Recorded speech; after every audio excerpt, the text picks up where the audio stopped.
Olá, vamos mergulhar hoje num dos conceitos mais fascinantes do trading. Tudo inspirado na obra do mestre Mark Douglas. A gente vai falar da psicologia por trás daquilo que a gente vê e, mais importante ainda, do que a gente não consegue ver nos mercados. Vamos juntos desvendar por que, muitas vezes, a nossa própria mente é o nosso maior obstáculo. E, para começar, tem uma pergunta que, olha, tira o sono de muito trader por aí. Por que, mesmo depois de ler pilhas de livros, fazer inúmeros cursos e passar horas analisando gráficos, o lucro simplesmente não vem?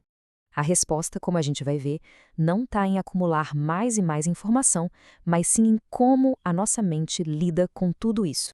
Para entender essa dinâmica, a gente precisa dar uma olhada na arquitetura da nossa mente.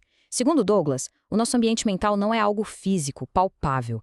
É uma coisa muito mais dinâmica. É o que ele chama de energia estruturada. Pensa um pouco. Memórias, crenças, a nossa personalidade.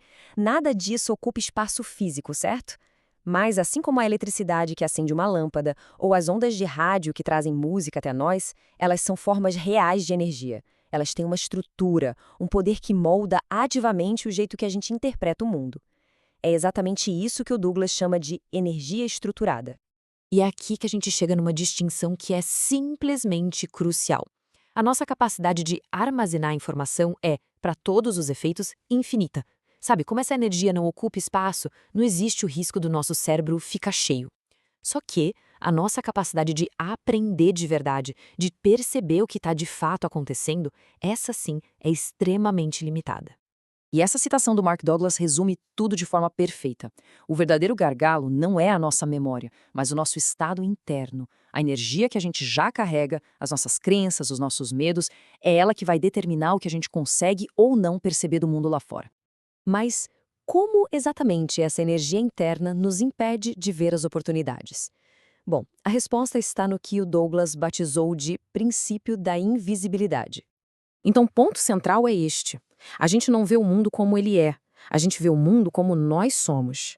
Se não existir uma estrutura mental, uma energia interna correspondente para a gente reconhecer uma oportunidade no mercado, ela pode estar ali piscando na nossa frente e a gente simplesmente não vai ver. Ela se torna literalmente invisível para nós. E o que cria essa cegueira toda? São barreiras como o medo, por exemplo, que nos faz focar só na possibilidade de perder, ignorando completamente o potencial de ganho. São as nossas convicções rígidas, sabe? Aquelas que nos impedem de aceitar qualquer informação que vá contra o que a gente já acredita.